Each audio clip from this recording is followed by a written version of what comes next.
Hey folks, this is Anatoly and you're listening to the Solana podcast. And today I have Jason with me, who's a general partner at Spartan Capital. Awesome to have you. Anatoly, good to talk to you again. Yeah, so I am especially excited to talk to you because you were like one of the first people that I talked to in crypto. And that was, I think, 3 years ago at this point. So feels like nothing has changed. But I'd love to hear your story of how you got into crypto and how you actually got into Spartan Capital, one of the, I think, the coolest venture capital firms in crypto. Yeah, thanks. It's pretty wild because I remember we were introduced by our mutual friend Bonnie from 500 Startups, and she shared with me the initial white paper, and I think back then you guys were kind of going by the tagline, the NASDAQ for blockchains. And to be quite honest, in our first conversation when I had you on my podcast, I maybe understood like half of what you said, and I really tried to like re-record certain questions so that I could frame it for our listeners. But I think the kind of general understanding for what Solana could really bring didn't really hit me until maybe a while afterwards, when I kind of started studying deeper into the blockchain. And that kind of coincided with how I got into Spartan. Basically, I was working full time in New York as a consultant at that time. So nothing to do with blockchains, but I decided to kind of learn more about the space and really interview people like yourself and kind of scam people into coming onto the show so I can force them to give me tutorial lessons for like an hour just to kind of teach me what's going on. So I did that for about a year, and then I actually lost my visa at that time, so I had to go back to Hong Kong. And I thought that was a good time to kind of just go full time into crypto. And I just so happened to run into the guys at Spartan when they were spinning up a new fund. So I joined them as a research analyst. And in the subsequent 2-3 years, I just basically helped them build up the fund, and we've been investing ever since. That's awesome, man. For folks that don't know the story, 500 Startups was like where Solana started. And it's kind of like, it's like a very dingy office. It is a definition of dingy, I think, in San Francisco. Like, and it's kind of, I think, a good start for startups to have like a little bit of discomfort at the beginning. Yeah, but it was a lot of fun. So I guess I'd love to hear like what you guys saw in like the 2 years leading up to, I think, this bull run. Because it feels like there's a lot of folks that are probably entering the space right now that don't understand like the real pain that everyone went through for a very long time. Yeah, we started in almost the depths of the bear market in 2018. So it was basically eating glass for like 2 years.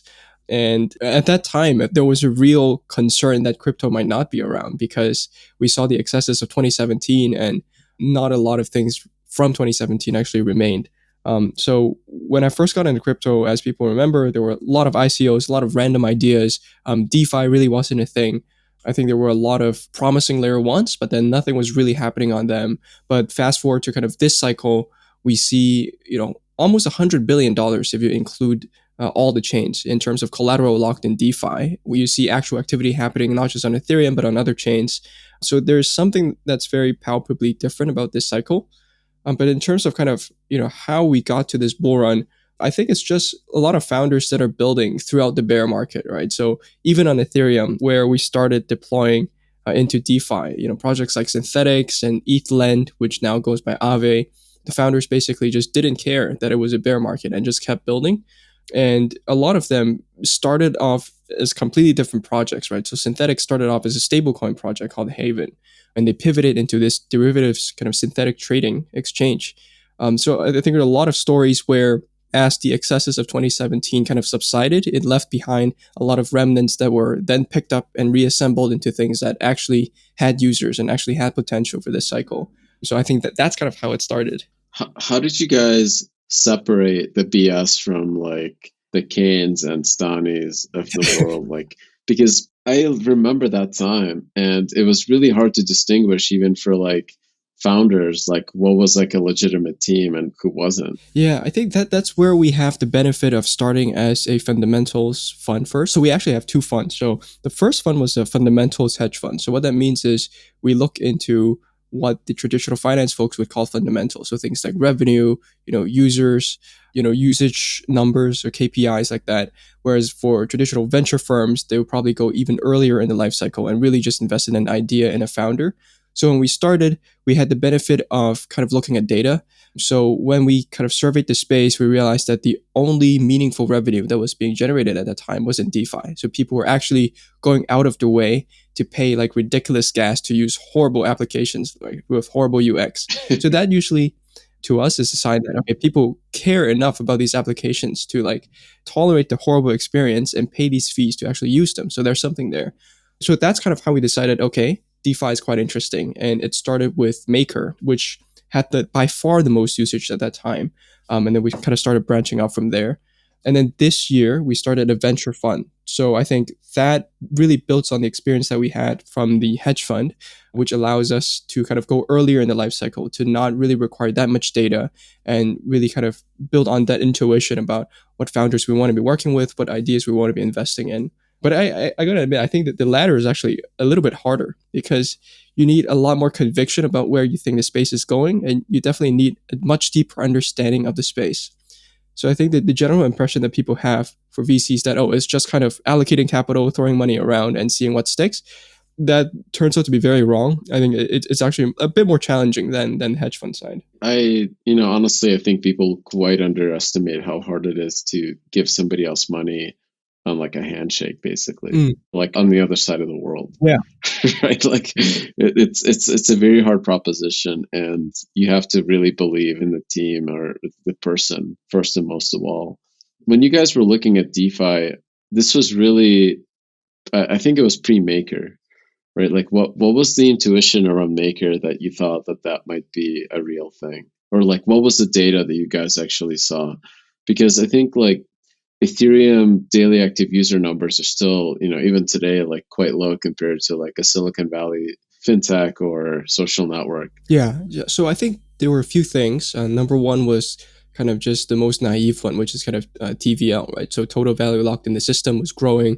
And the other thing was the stability fees. So Maker was one of the first tokens to have some sort of value accrual mechanism. So rather than just a cryptocurrency, it burns a part of its supply based on interest that's charged from people borrowing money from the Maker system. So they call this a stability fee. So as an analyst at that time, there's actually something I can model where I can basically model out the rate of the burns and build a discounted cash flow model and kind of figure out, okay, how much this thing might be worth in the future under certain assumptions. So that was really one of the very few projects where there was some basis for financial analysis.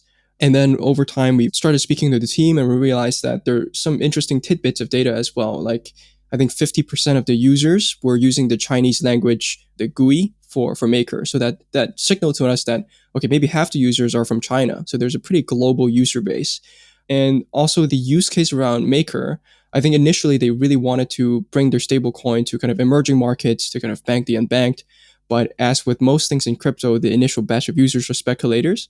So by enabling kind of trustless leverage, that was like a really easy to kind of understand use case for us, and that it was clear that it would take off. So we started looking into kind of similar projects that allowed other speculative use cases. So that's where things like Aave synthetics came in. All those guys didn't start in trading as like being their main use case. Yeah. Did anyone foresee that being like the thing? Yeah, I don't know. Besides, of course, us, where we said we're going to build Nasdaq. Yeah, you guys were like really clear, like from day one, what you guys want to do. And I think in the beginning, everyone was talking about like banking the unbanked, right? Everyone wants to make these kind of stable coins and bring it to emerging markets. But it was clear that it wasn't ready for that. So I think for crypto, it almost always happens in kind of three waves. So for DeFi, my thesis that I've been kind of toying around is that in the beginning, in the first wave, it's all the speculators, right? It's all the degens, all the crypto natives that are bootstrapping the liquidity, that will be trading and levering up and doing whatever with these crypto apps. And then the next wave, you bring in people who are slightly less crypto native, but kind of digital native, right? So these are the artists, the musicians, the designers, and you start to see them come in with the NFT wave. And then the final wave would be bridging it to the wider world, right? The retails or the emerging markets or the institutions. I think that wave is probably, a few years out. I think a lot of projects are trying to build for those users right now, in terms of stablecoins for emerging markets, in terms of like tranche products for institutions. But so far, we haven't seen a lot of adoption there. So I think a lot of projects just kind of gravitate back to the first wave where the users are today. And yeah, I'm actually curious to hear about whether this was something that surprised you, because obviously Serum did a massive part in kind of bootstrapping a lot of the attention for Solana as well, and they're completely focused on trading. And I'm curious if that was like an intentional choice, or was that something that surprised you? Well, I mean, as a startup, there's a lot of stuff that's not intentional. You just kind of boil the ocean, so to speak, like taking every meeting you can, talking to everybody you can, and like giving the pitch, right? Like that was intentional, right? Like me not sleeping for 2 years, but the accident was finding Sam and like him like immediately recognizing, okay, there is something special here, and that his vision kind of really well aligns with this. Like we can actually build this like censorship resistant price discovery engine for the entire globe. And he was like, okay, I get that. Like that's a cool thing. Let's go do it. That was, I think, an accident. But no, there's no accidents, right? You just like kind of work at it. And if any like folks that are like entrepreneurial listening to this, it like all those stupid books where they say it's like 99% work, 1% luck. It's all true. It's just like you gotta like put in the work. When you think about like the next wave, do you think the companies that are building this stuff now are the ones that are going to get there? Or do you think like you're going to see more mature companies be able to kind of capture that market? Like there's always this kind of balance between, do I build for current users and work on current product market fit, or do I build for this like future thing that doesn't have a clear use case yet? Yeah, I think that's a really hard question, because we saw how users are really fickle in crypto. There's no kind of brand loyalty or no kind of product loyalty. Even in the DeFi summer wave of August 2020 to October 2020, we saw a lot of new projects doing kind of vampire attacks on each other and stealing each other's liquidity, and there was really zero loyalty. So initially, my thought was that a lot of DeFi protocols would resemble kind of prime brokerages. So they would compete for collateral, and that's the only thing they would compete on. And they would try to do this by vertically integrating and offering more and more services and trying to be aggregators. And you kind of see this with some projects, right? With like 0x, they started off as a pure kind of on-chain exchange, and then they launched Matcha, which is aggregating other exchanges. And you see this with 1inch as well. They started off as an aggregator, and then they vertically integrated to their own AMM, and they're now doing their kind of like lending product. So you see a lot of projects trying to go this kind of vertical integration route. So I think the logical conclusion for that is a lot of that would start to actually look quite similar, maybe in like 1 to 3 years. Yeah. And they start to kind of compete with each other. So my kind of hypothesis is that a lot of these guys that are focusing only on crypto natives and degen users will eventually kind of vertically integrate to include those other waves of users. And so far, I haven't seen evidence to kind of tell me otherwise, to tell me that there are kind of non-degen focused projects that are bringing in a lot of users. I think the first signs of that might be in the NFT realm, but that's still very early days. That's probably like 3 months old still. But wouldn't the team that like kind of cracks the nut on getting 10 million people to use something, wouldn't they just vertically build all the features that people want without like ever bothering to go like talk to 1inch or Aave? Yeah, I think that's possible. I'm trying to think if there's any examples of this kind of emerging. I guess Terra is a really interesting example, right? Because they started with like just I remember Doe wasn't even that convinced about DeFi when I was kind of first looking at the project, but they built this application that a lot of folks in Korea are using to pay. So there's this app called Choi, and users didn't even know they're using crypto. They just know that, hey, if I use this to kind of shop online, I can get a rebate. But then what's interesting to me is they actually went the other way. So they started integrating back into crypto and build all these kind of degen products, right? Like Mirror for synthetic trading, and Anchor for lending. So I do think that in the short term, if you want to bootstrap any type of attention or usage and really tap into the liquidity that crypto has created, you kind of need to be a little bit degen.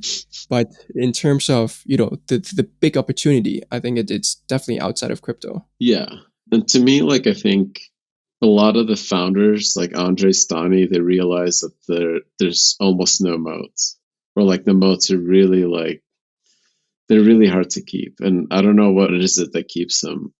In a lot of ways, I kind of see some of these networks that do have some stickiness, like Uniswap, and like the major like DeFi blue chips, as people call them, like Maker. They have, I don't know if it's like the social network that's gluing them together, or the liquidity, or the trust that people built into those protocols. Like, do you guys imagine as a VC that people don't want to try another stablecoin because Maker works and there's just technical risk? There's just too much risk to go try something else. Yeah, I think there's a few avenues where modes come from. So integrations is one of them. So sure, these is all open source, and all projects can plug into each other. But I think there is a critical mass where if you integrate with enough projects and enough wallets, then people just stop bothering to kind of try new things. So DAI was like a great example of that, right? They are in basically every DeFi project. If they want to use a trusted stablecoin, they use DAI. So they have some sort of a moat there. And the security thing is also huge. I think there's a strong Lindy effect to DeFi where there's massive risk to using very new products. So people kind of just gravitate towards things that has been around for a long time. Like I would be willing to put a lot of my savings into something like Compound, but maybe not Cream, which is relatively newer until they show more history. So that's another thing. And I think the third and most important thing, and you know this much better than I do, is that I feel like innovation, the speed of innovation is probably the best mode, just how fast you can execute relative to your peers and your competitors. So there's like this really hard tension, right, between speed of innovation and this Lindy effect of like something like Uniswap. Like Serum had 3 versions in 6 months. Uniswap, look, at Serum is a much more complicated thing. Mm. It's like a central limit order book, like full style matching, risk engine, like the whole shebang. And it took Uniswap many years to get to V3. So it's an interesting like dilemma. I'm curious if you think that like may even break at some point if new projects can get enough like proofs, security audits. Like I don't know if like the industry can mature to a point where you can have releases of software that people can trust almost kind of from the bat, and that innovation kind of starts taking over. Yeah, I think that's such a hard problem, right? Because most of the bug bounties, I think like the median size of the bug bounty that I see out there is $100,000.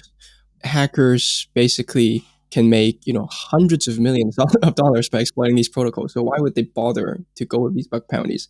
So I haven't been able to think of a solution to that problem. I don't know if you guys have thought about that as well, but just the fact that the TVL in DeFi, this honeypot is so massive relative to what any project is able to pay in terms of bug bounties, I think that's going to be a huge incentive problem moving forward. That has been quite surprising for me. I guess coming from Qualcomm, I kind of looked at we matched our bug bounties to Apple.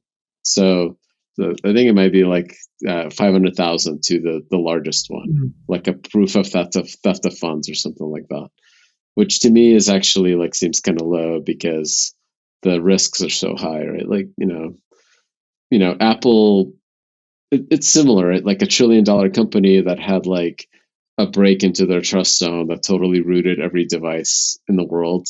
That would have a lot of damage to their market cap, right? Yeah, that is so low relative to that. Yeah.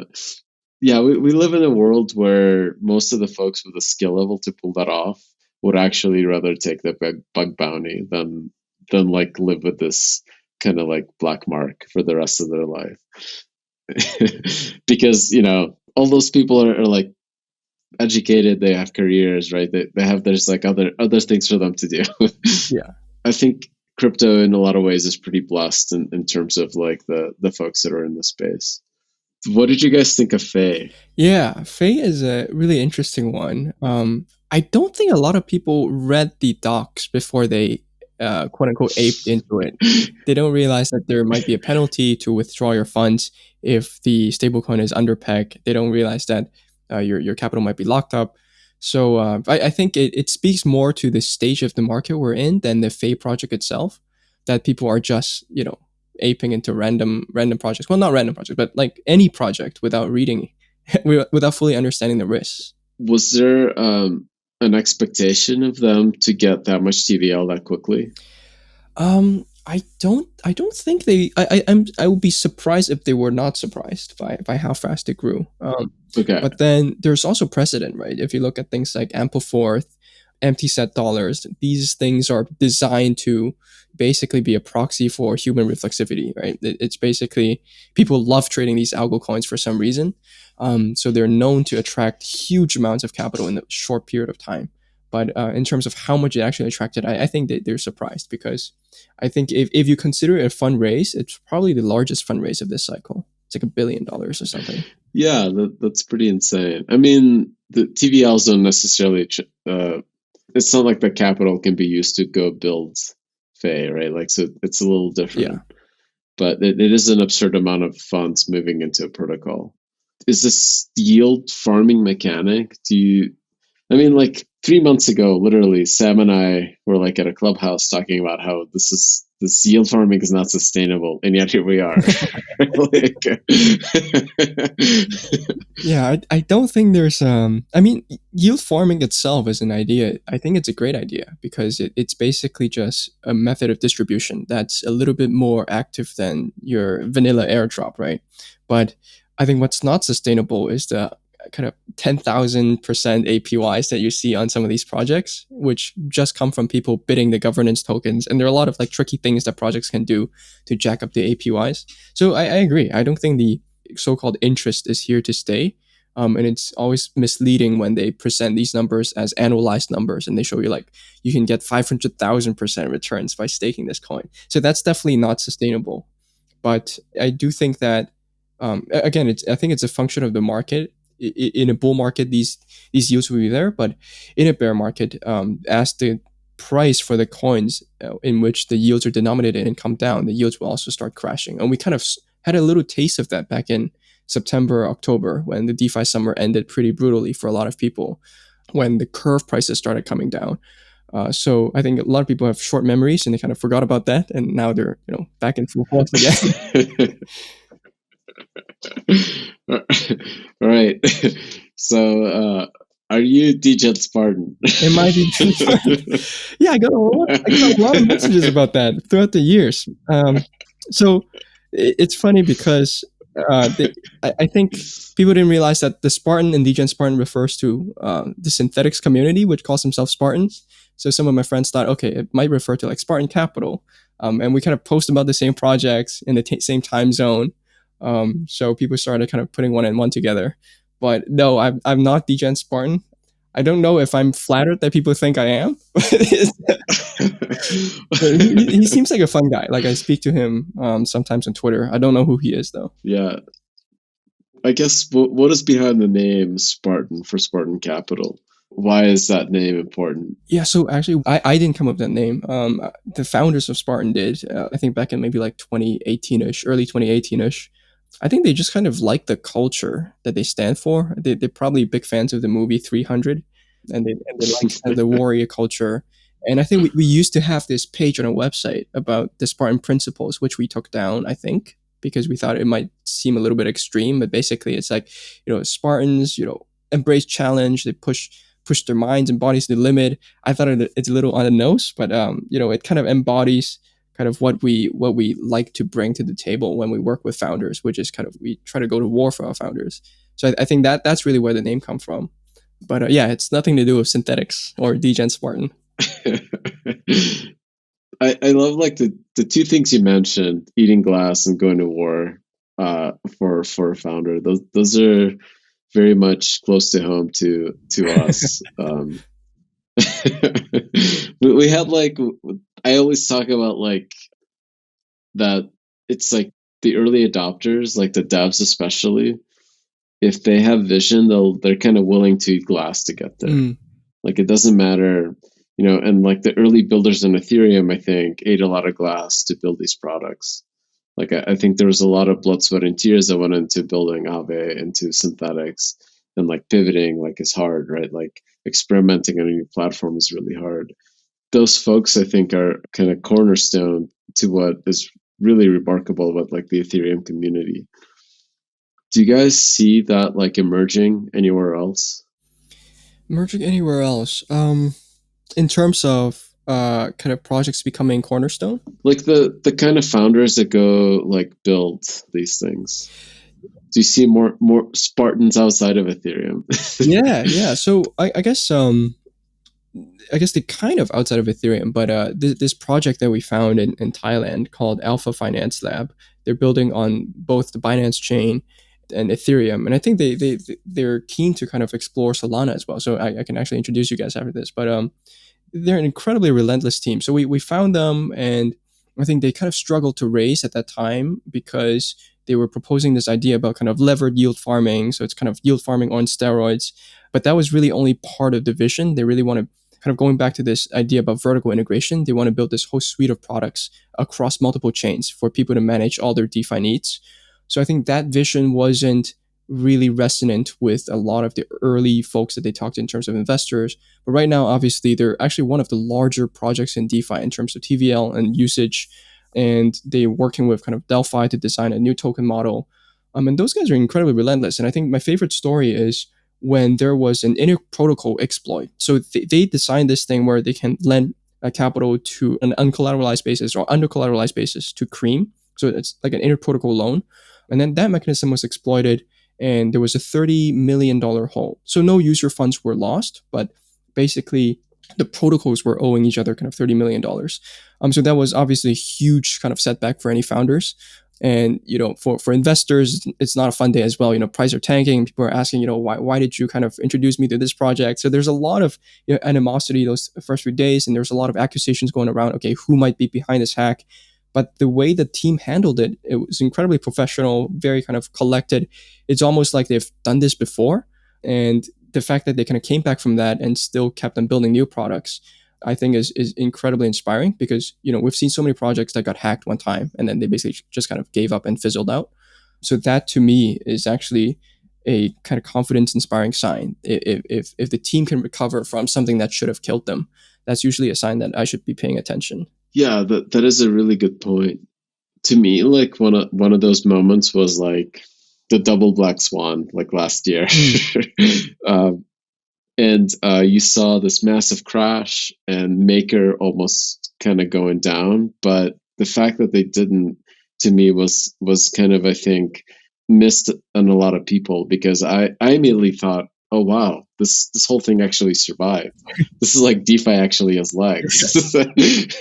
Yeah, it's funny because that's how a lot of people got into crypto as well. Like when I interview people on my podcast, I think a few dozen of them really decided to spend more time on crypto because they first discovered Bitcoin and they thought it was going to die. They thought it's a Ponzi. And then after the price crash and a few years later it came back and it's still around and it's bigger, and they started paying attention because of that. So yeah, I think the rough heuristic that I use is if something should have died but it didn't and it's grown after that, then it's usually a really, really good sign that it's probably going somewhere. Yeah. I mean, like, I'm sure you heard of like the $50 billion over leveraged loss, right? And like, yeah, like that is a bigger loss than all of DeFi, like in one day from a TradeFi group. It's one guy. Yeah, it's one dude that was just like messing around. Yeah. And like in one day lost $50 billion. I think that the stuff that we're building, like that the amazing folks like Kane, like Stani are doing, those protocols, as they get through the gauntlet of hacks and everything else, I think are a better form of finance where those kinds of things can't happen, right? You have like so much transparency and so many people trying to hack it that you get through like this period of volatility, right? And Yeah. that you get to a point of anti-fragility. And it's kind of interesting how emergent these things are. Yeah, and that example about Bill Huang that family office slash hedge fund that you mentioned, it's crazy because he was borrowing from all these banks and none of them knew that he was borrowing from all these banks. So it was incredibly intransparent. Nobody really knew what the risk exposure was until it was too late, until it blew up. Whereas for DeFi, you can monitor the collateral ratio for every single loan on chain. So you know exactly what's the risk that you're facing. So that I think is a massive improvement over the existing system. But unfortunately, it's, well, I shouldn't say unfortunately, but it's still incredibly early. So most people still kind of perceive DeFi as fundamentally more risky than CeFi or than traditional finance. But Jeff Dorman from Arca, which is fund in the US, he actually wrote this great post about how DeFi is actually less risky than traditional finance because of those reasons that you mentioned, right? Because of all these hidden risks that you don't really realize until it's too late, until it blows up. Yeah, 100%. I think to me, this is like an obvious win where like the use of blockchain is like so painfully obvious as like the right technology. Do you trust banks more than like a hardware wallet? Personally, I actually don't, but maybe I'm a little bit more extreme. I trust my ability to kind of custody. So I have, I think, well, probably same for a lot of crypto, probably more funds in a hardware wallet than in my bank. And, just my experience with even setting up a commercial bank account for my podcast, it's horrendous. And I have heard so many stories about people whose bank accounts got frozen because they sent money from FTX back to their bank account. So apparently, one way is okay. Like if you send money from your bank account to an exchange, usually they don't flag you. But if you send from an exchange back to a bank, they would probably freeze your account, and it takes like weeks to unfreeze it. So my friend was basically stuck with no access to his bank account for like weeks, which is insane. So I think it's examples like that makes me a little bit have a little bit less faith in banks than kind of DeFi. Yeah, those are I'm like seeing the change from at least like in the crypto community or like today. Like we went from like a period of like the stuff barely working to it's mature enough for Coinbase to Yeah. IPO. Like we're at the level where I think like the technology and like the actual stability of it is at the level that it's extremely sophisticated and robust, but we just haven't hit this like commercial scale yet Mm. where everybody understands how to custody. Is that like something that you guys kind of track like as a fund? Do you look at this kind of market of crypto as like the set of people that can custody? Or do you think of it still in terms of like volumes and like TVLs and all this other stuff? Yeah, that's a great question. I think in terms of what generates fees for protocols and token holders is the volume, right? So that's usually what we track the most. But in terms of custody solutions, we pay a lot of attention to that, but I wouldn't say, we're tracking it kind of quantitatively daily, but just anecdotally or qualitatively seeing things like Argent coming out, right, with their Guardian system, which makes it really easy for you to kind of spin up a wallet without worrying about kind of keeping your seed phrase on a piece of paper or locked under a mattress or something like that. So I think it's solutions like that that make us excited that we're seeing crypto come to a less crypto native user base. And recently I did an interview on a local podcast here in Hong Kong, and the host is actually Bonnie.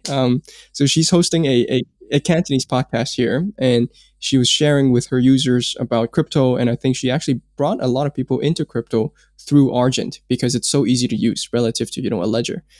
So it's stories like that make me really excited about the fact that this is just the first wave. Do you think that adoption is going to come from people understanding the cryptography, not like deep mathematical understanding, but kind of the same level that my parents understand, like clicking a link on a website?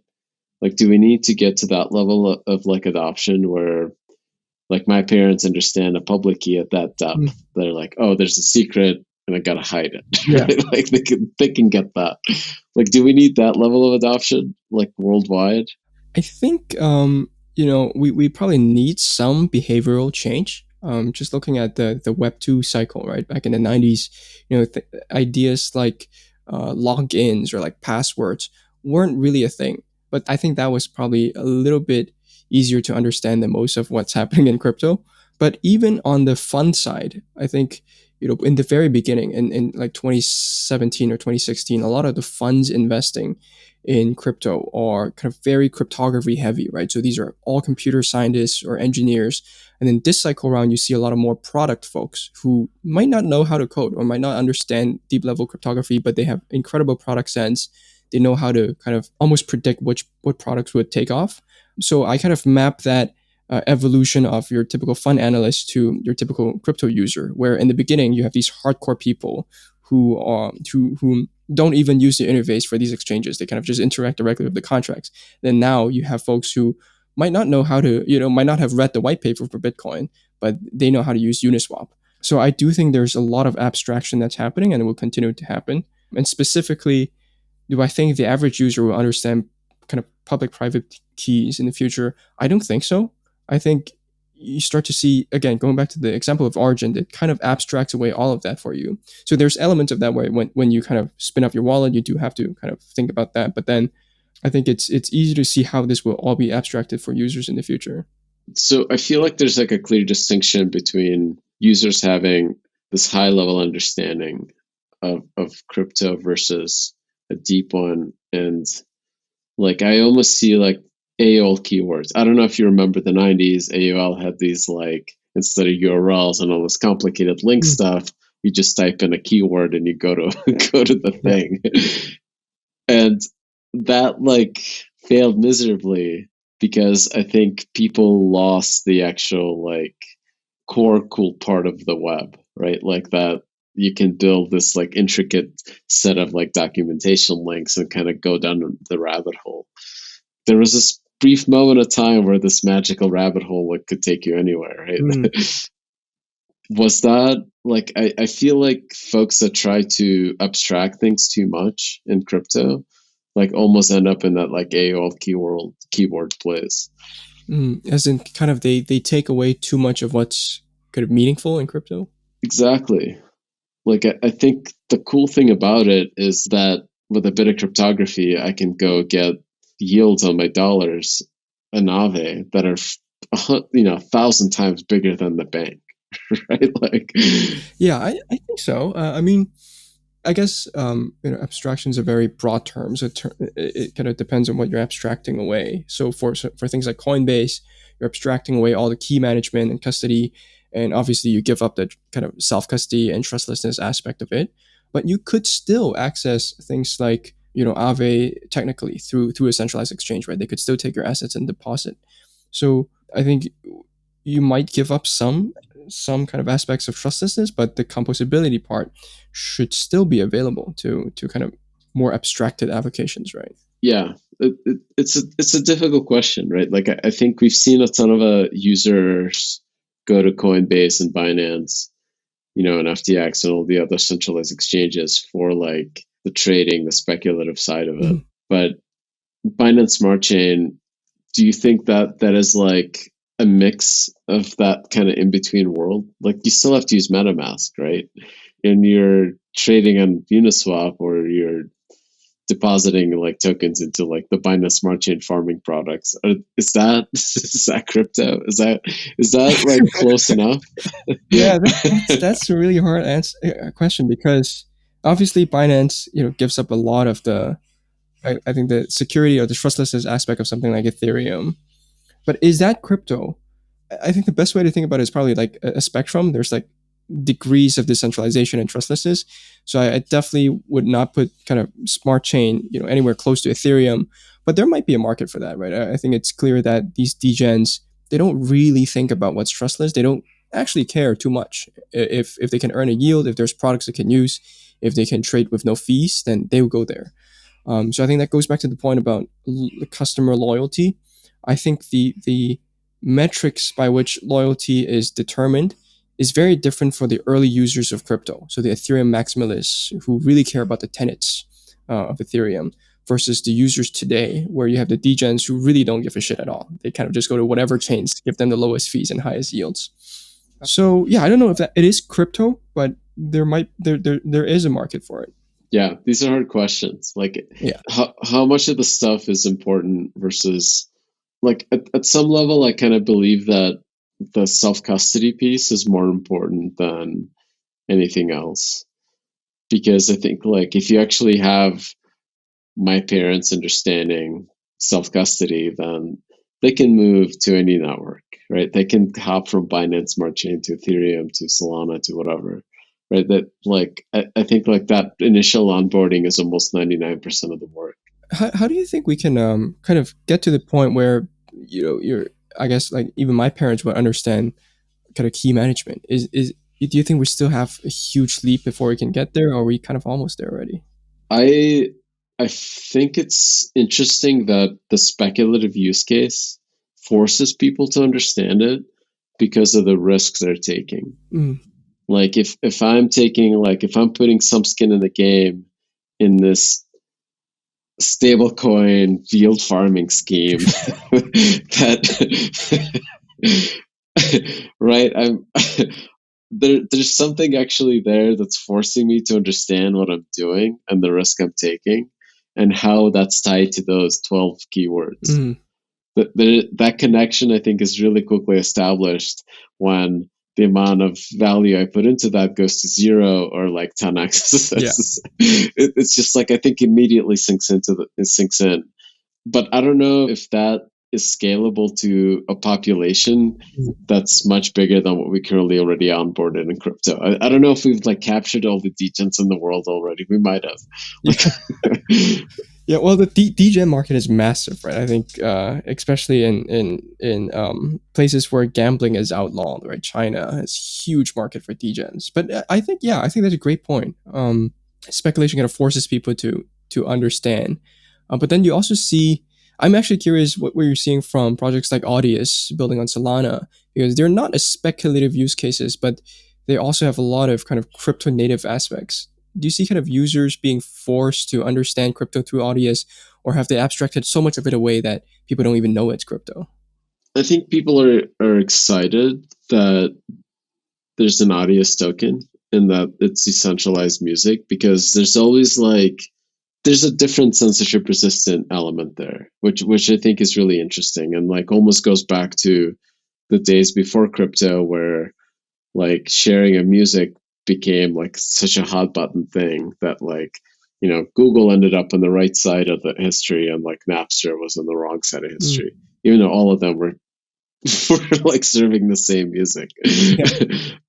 I think with Audius in the long term, there's this really like kind of genuine way to try to connect the artists and the fans without any of the middle people in between.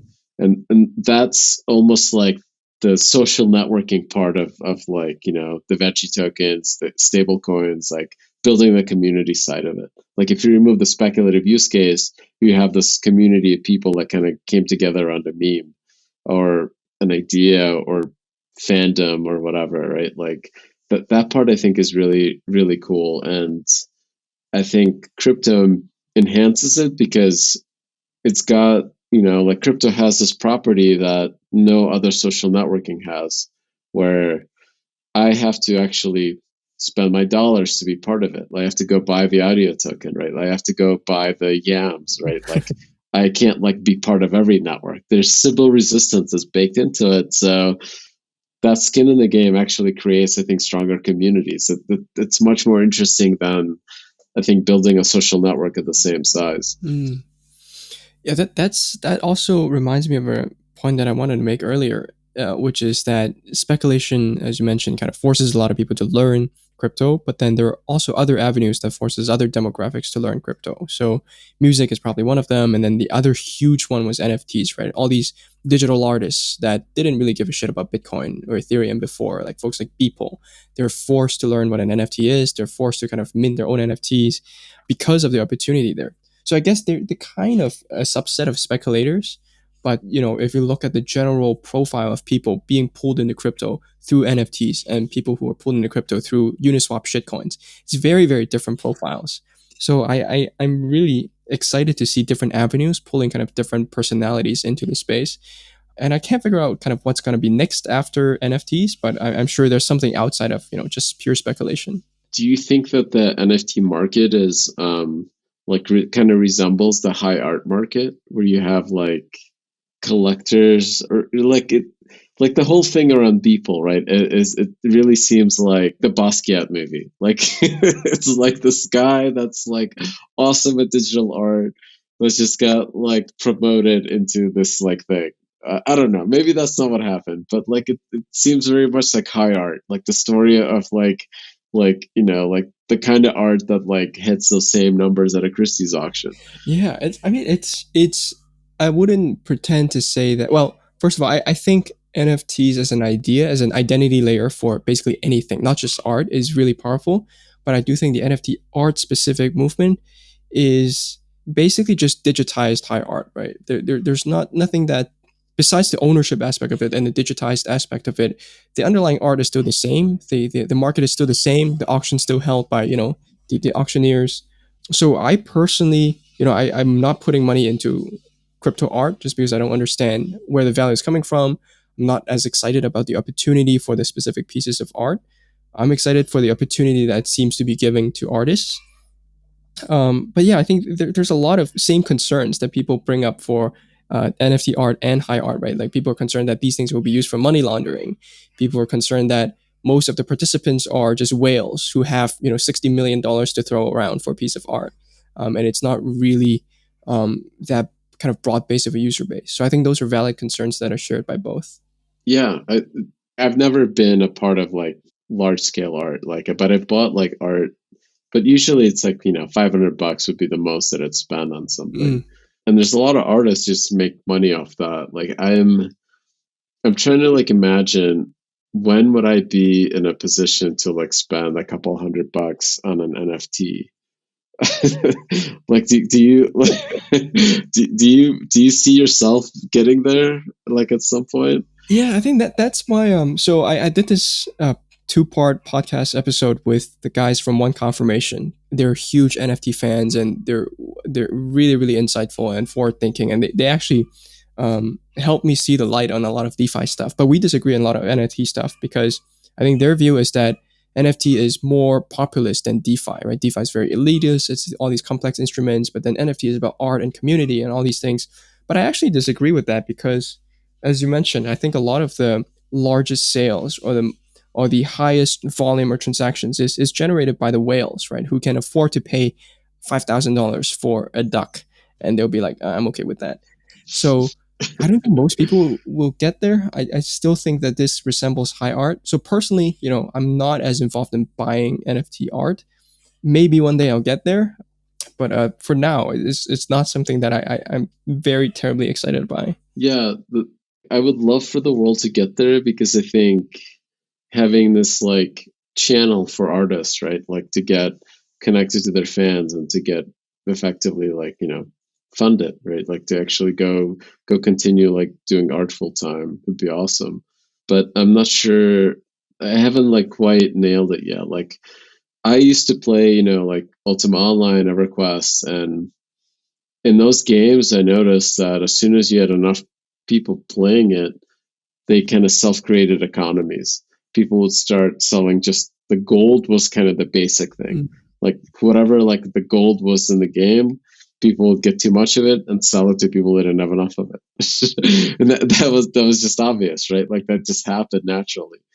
There was like a black market would establish. But there was also like other markets for like really rare items that not necessarily had any like impact or interest in the game outside of being rare. And I don't know where this phenomenon comes from people. Like it seems like whenever we like start forming societies that we start collecting shiny objects. Yeah. I think it's also a function of wealth. I think, last cycle we saw NFTs kind of take off at the end of the cycle where a lot of wealth was already created in shitcoins and in kind of Bitcoin. And people trickled a lot of their wealth into art. And I think to a certain degree, it's kind of happening this cycle as well, where a lot of people got really rich off of other tokens. And they started kind of divesting into art, and it's kind of bootstrapped the emergence of this new market or this new economy. I think what I am excited about for NFT art is the fact that you could create DeFi markets around this. So we're already seeing projects that create kind of appraisal markets for the value of NFTs or allow you to fractionalize your NFTs or even put your NFTs down as collateral to kind of take out loans. So compared to traditional high art, I think that frees up a lot of the value. Whereas usually it's basically just a piece of painting that's hanging in some billionaire's wall. Now you can digitize it and actually free up the value and create a new economy around that. So that probably is a little bit far out, but that's something that I think would excite me about art. Interesting. Yeah, I mean, the fact that if these things have value and price discovery, that you could actually like create markets for them, and if you have markets, you can do borrow lending, all of finance. Those mechanisms, I'm like curious how they'll kind of play out. I'm worried about like the proliferation of the number of items and kind of like the lack of liquidity to support all of them. And that seems like a black swan, not in just crypto, but like the rest of the world too. It's like just, I don't know, like, a lot of companies going public, a lot of aspects, like the amount of stuff that you have to like market make and like do discovery on just keeps blowing up. There's 32,000 Uniswap pairs. It's crazy. yeah. And like if you start making markets for every like individual unique item, where's the liquidity going to come from for everything? Yeah, so at some point it will become untenable. There will be too many items and assets to be supported by the same pool of capital. I think that's when the bubble bursts, right? But then what we saw from 2017 when the bubble subsided is it left behind all these key pieces. So I maybe at the end of the next cycle, or maybe at the end of this cycle, there won't be 22,000 pairs. Maybe like 5,000 pairs remain, but all the others kind of die. But then the 5,000 pairs that remain might go on to do kind of actually interesting use cases. But I agree. I think there's definitely a concern that we're getting to a period of excess where there's way too many random pieces of NFTs just commanding hundreds of thousands of dollars in value today. What are you guys excited about, like, as the next wave? Have you looked into DAOs or like kind of social networking or social coins? Yeah. So I guess two things on that. So DAOs, I do think everything is converging there because last cycle you saw a lot of coins talking about governance, right? So Tezos was all about governance. Ethereum's narrative was hugely dominated by governance as well, and a huge part of my podcast was also about governance. But there was nothing to govern. Whereas this cycle around, there's I think there's like 50 billion in Ethereum alone for TVL to be governed, so it becomes a necessity. So I've always debated how would this play out, right? Is it going to be where every project is going to become their own DAO? Will there be some consensus around what DAO frameworks they will use? Like, will everyone be using like DAO Stack or Aragon? I think the evidence is pointing towards the former, where people are kind of just spinning up their own DAOs, maybe using pieces from here and there, like Snapshot and whatnot. But there's no like consensus framework for how a DAO should look like or what key pieces it should be using. So I'm still looking for kind of how to express a view there. And for social tokens, I was actually one of the first guys to issue a token on this app called Roll for BlockCrunch for the podcast. But I couldn't figure out a use case for it. So now it's just kind of sitting in my wallet doing nothing. And I feel like that's going to be the outcome for a lot of social tokens where people can't figure out the use case for it. But then I saw BitClout, this kind of new project that's issuing a social token for everyone, sometimes without their permission. And people still seem to use it, especially non-crypto natives. I'm hearing so many stories from people who are just really excited about the fact that they can buy tokens for their favorite creators, even though there's no use case for that token. So maybe you don't need a use case. Maybe it's just the meme around the token. But yeah, these two are things that I'm definitely paying attention to a lot, and I'm still trying to wrap my head around. Cool. Very cool. Like me too. Like these are, I think, like really fascinating things that have come out in this cycle in like the last couple of months. This has been like a super fun conversation. I think we've like went over time, so like I'm really excited to talk to you and catch up. It really feels like a decade has passed since the last time we talked. It's nuts. It's yeah. I mean, 1 year in crypto is like 3 years, so it's been an insane amount of time. Yep. Right on. Well, thank you so much for coming on the show. Yeah, thanks for having me. This is really fun.